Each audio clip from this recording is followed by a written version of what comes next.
Bem-vindo à Sala Pastoral. Eu sou o pastor Alejandro Ninauaman e este é o nosso podcast. Gostaria de agradecer por se juntar a nós hoje. O meu sonho é que sejamos uma igreja organizada para amar e servir, e espero que esta mensagem o inspire e motive a dar o próximo passo em sua jornada com Cristo. Esta é uma série de 21 episódios, onde leremos juntos o livro Primeiro o Reino, de Josanã Alves.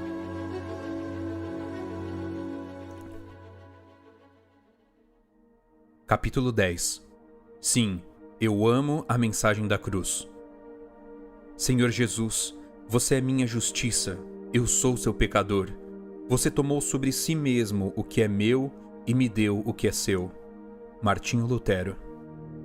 Junto à cruz de Cristo, o orgulho é quebrado, a culpa retirada, o amor é acendido, a esperança é restaurada e o caráter é transformado. John Stott. Há uma coisa que não está explícita na história da viúva e que me chama muito a atenção. Por que ela entregou tudo? Ela tinha todos os motivos para não fazer uma entrega tão valiosa. Quando entendemos o que significava ser uma mulher pobre e viúva na sociedade do primeiro século, compreendemos melhor o que significou a oferta dela. Vimos no capítulo 8 que a palavra usada por Jesus para retratar a pobreza dela era usada para descrever alguém que provavelmente necessitava de esmolas para sobreviver.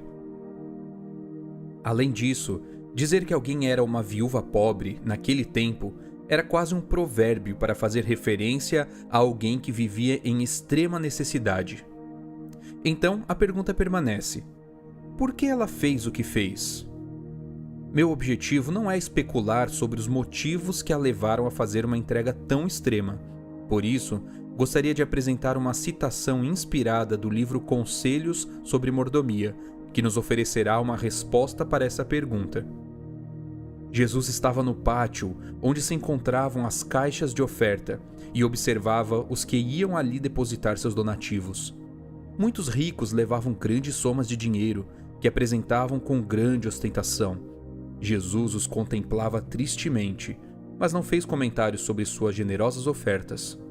Em um momento, sua fisionomia se iluminou ao ver uma pobre viúva se aproximar hesitante, com receio de ser observada. Enquanto os ricos e arrogantes se apressavam para entregar suas dádivas, ela se retraía como se não se atrevesse a ir mais adiante. No entanto, desejava fazer algo, por menor que fosse, pela causa que amava. Você conseguiu identificar o motivo que a levou a fazer uma entrega daquela magnitude? Leia novamente a citação e observe as últimas palavras. Desejava fazer algo, por menor que fosse, pela causa que amava. Há 3 lições muito profundas nessas palavras. A primeira é que a viúva tinha a clara noção de que não estava entregando dinheiro para o templo, mas estava se envolvendo com uma causa. Precisamos entender isso urgentemente. Quando estamos dando estudo bíblico, devolvendo os dízimos e as ofertas, aceitando uma função na igreja, estamos ajudando uma igreja, um pastor, uma comissão de igreja, ou estamos nos envolvendo em uma causa? Isso fará toda a diferença em nossas escolhas e respostas aos chamados divinos. A segunda lição é entendermos que uma das coisas mais importantes da vida é ter uma causa nobre com a qual se envolver. A humanidade foi marcada e mudada por pessoas que tinham uma causa pela qual se doavam completamente. Pessoas deram a vida por descobertas científicas, posições políticas ou conquistas territoriais. No entanto, nenhuma causa é tão grandiosa e nobre como a causa pela qual a viúva estava dando o seu melhor. Vários personagens nas Escrituras aceitaram o chamado divino de se entregar completamente pela causa de Deus, mesmo colocando em risco a própria vida. No Antigo Testamento temos o exemplo de Sadraque, Mesaque e Abednego, que colocaram a vida em risco pela obediência a Deus. Noé, que arriscou sua reputação pela construção da arca. Abraão, que arriscou a vida do seu filho. No Novo Testamento temos outros exemplos, como Estevão, que entregou sua vida pela causa, Mateus, que abriu mão de um próspero negócio para seguir Jesus, Áquila e Priscila que arriscaram a própria cabeça pela causa de Deus. Romanos 16, versos 3 e 4. Contudo, um dos textos bíblicos mais marcantes e que trata da decisão de se entregar pela causa de Deus é aquele que retrata a decisão do apóstolo Paulo.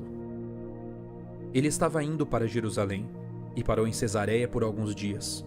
Um profeta chamado Ágabo chegou ao local onde Paulo estava e apresentou uma profecia que trouxe muito pesar aos cristãos que estavam no local. A Bíblia conta: pegou o cinto de Paulo e, amarrando com ele os próprios pés e mãos, declarou: "Isto diz o Espírito Santo. É isto que os judeus em Jerusalém farão ao dono deste cinto, para entregá-lo nas mãos dos gentios." Atos 21, verso 11. Diante da clara visão do sofrimento que aguardava o amado apóstolo, a reação da igreja foi imediata. Quando ouvimos estas palavras, tanto nós como os daquele lugar rogamos a Paulo que não fosse a Jerusalém. Atos 21, verso 12. A resposta de Paulo também foi imediata. "O que estão fazendo ao chorar assim e partir meu coração? Pois estou pronto não só para ser preso, mas até para morrer em Jerusalém pelo nome do Senhor Jesus." Atos 21, verso 13. A reação da igreja foi: como Paulo não se deixou persuadir, conformados dissemos: "Seja feita a vontade do Senhor." Atos 21, verso 14. Como persuadir alguém que tem uma causa tão nobre em sua vida? Você já tem uma causa pela qual vale a pena dar a própria vida? O apóstolo Paulo, a rainha Esther, Estevão e a viúva das 2 moedinhas tinham. A terceira lição é: ela entendia que aquelas 2 moedas iriam para o templo e que este representava uma causa grandiosa. Agora você deve se perguntar: qual causa o templo representava? Que causa era essa que a levou a fazer um sacrifício tão grande? Para respondermos isso, precisamos entender o que significava o templo e os rituais que aconteciam nele. Todo o ritual realizado no templo estava ligado à morte do cordeiro e ao que ela representava. Desde o primeiro cordeiro morto no Éden, cada sacrifício demonstrava que Deus não deixaria o pecador entregue à própria sorte. O plano original de Deus era que o ser humano desfrutasse livremente da comunhão com seu Criador, mas o pecado desfez o plano divino. Após a queda, a humanidade já não poderia ter acesso à presença de Deus. O casal foi expulso do jardim, e Deus, em sua infinita misericórdia, apresentou um plano que tornaria possível que ele habitasse novamente com o ser humano. Já que o ser humano tinha que sair do Éden, Deus decidiu sair com ele. Isso é grandioso. Enquanto o povo de Deus era formado por famílias isoladas, Deus orientou a construção de um altar para os sacrifícios. Assim que o povo se tornou uma grande nação, Deus disse: "E farão para mim um santuário, para que eu possa habitar no meio deles." Êxodo 25, verso 8. Por meio do santuário, Deus está tão perto quanto lhe permite a presença do pecado. Está no meio do seu povo, pois Deus não pode suportar a separação dos que lhe pertencem. O santuário do deserto foi substituído pelo templo, construído por Salomão e posteriormente reformado por Herodes. Foi nesse templo que a viúva levou sua oferta. O objetivo de tudo o que acontecia no templo era expressar a graça e a misericórdia de Deus oferecidas ao pecador arrependido. Servia como uma pregação do evangelho para o povo judeu. Essa compreensão deveria revolucionar a relação e a resposta do pecador para com o Deus misericordioso.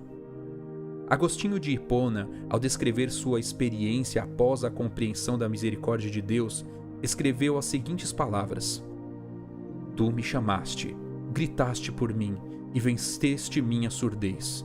Brilhaste e teu esplendor pôs em fuga a minha cegueira. Exalaste teu perfume, respirei-o e agora suspiro por ti. Eu te saboreei e agora sinto fome e sede. Tocaste-me e o desejo de tua paz me inflama." Essa era a causa que a viúva tanto amava. Ela havia entendido o que o templo representava para a salvação, e esse entendimento a levou a amar e a agir segundo esse amor. A entrega dela era o resultado inevitável de alguém que compreendia o sistema de sacrifícios. O livro de Hebreus afirma que os sacrifícios oferecidos no santuário terrestre eram apenas uma figura do verdadeiro sacrifício. Hebreus 9, verso 24. Agora pense se a viúva, que via apenas por símbolos, foi capaz de fazer uma entrega tão completa. Imagine o tipo de entrega que devemos fazer, já que temos a clara percepção do Cordeiro de Deus que tira o pecado do mundo. João 1, verso 29. Ao compreendermos o que significa a cruz, devemos fazer uma entrega completa e profunda, à semelhança da entrega feita pelo conde Nikolaus Ludwig von Zinzendorf. O conde Zinzendorf nasceu numa família de alta sociedade em Dresden, Alemanha. Seu pai era secretário de Estado e a família residia em um castelo. Aos 15 anos, ele seguiu para a Universidade de Wittenberg, a fim de se preparar na Faculdade de Direito para o serviço governamental, como era a praxe para rapazes da alta sociedade. Ao término dos seus estudos, fez uma viagem pela Alemanha, Holanda, Bélgica e França, nos anos de 1719 e 1720. Em um museu na cidade de Düsseldorf, ele viu a pintura Ecce Homo, de Domenico Fetti, o quadro Cristo Coroado de Espinhos, que atualmente está em Munique. Ele ficou impressionado com o retrato do Cristo sofredor. No entanto, o que realmente o comoveu foram as palavras desafiadoras que estavam ao pé do quadro. Tudo isto fiz por ti. O que fazes tu por mim? Ao sair do museu, ele decidiu entregar-se completamente à causa de Deus. Juntamente com alguns amigos, iniciou um movimento chamado a Ordem do Grão de Mostarda, que mais tarde contribuiu fortemente para o grande despertar missionário do século XIX. Quando Zinzendorf era questionado sobre o real motivo para tão expressivo e sacrificial movimento missionário, ele respondia citando Isaías 53, verso 11: "Estamos indo buscar para o Cordeiro o galardão do seu sacrifício." Eu costumo dizer que uma das músicas da minha vida é Rude Cruz. Eu gostaria que essa música fosse minha biografia. Ao final de minha vida, eu desejo poder cantar: "Sim, eu amo a mensagem da cruz. Até morrer, eu a vou proclamar." Eu quero poder dizer que vivi por uma causa que vale a pena viver e morrer. Gostaria de convidá-lo a terminar este capítulo cantando essa música. Se não for possível erguer a voz nesse momento, cante mentalmente e peça a Deus que lhe conceda a bênção de amar, viver e entregar-se pela causa que lhe salvou. Rude cruz se erigiu, bela Aldia fugiu, em sinal de vergonha e de dor. Mas eu amo essa cruz, sobre a qual meu Jesus deu a vida por mim, pecador. Sim, eu amo a mensagem da cruz. Até morrer eu a vou proclamar. Levarei eu também minha cruz, até por uma coroa trocar.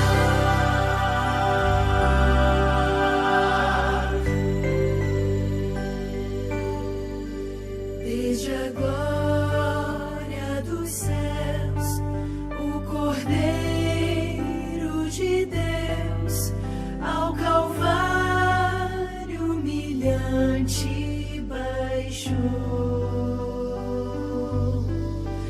E essa cruz tem pra mim atrativo sem fim, Jesus nela me resgatou.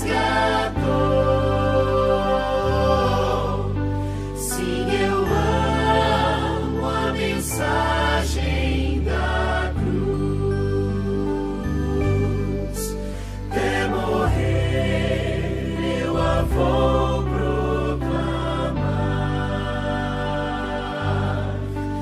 Levarei eu também minha cruz, até por uma coroa trocar.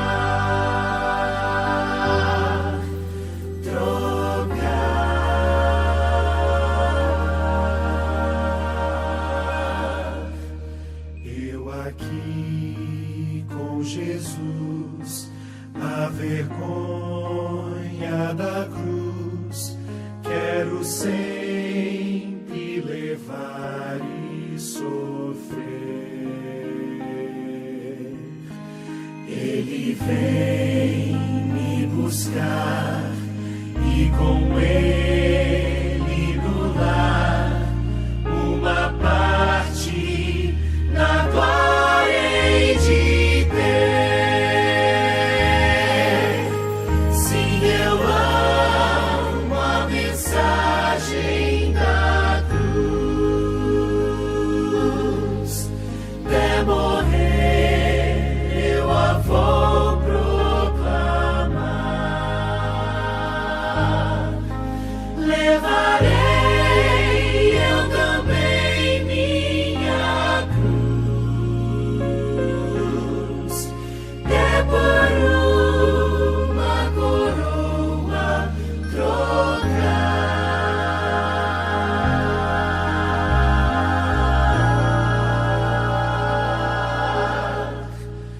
Até por uma coroa trocar.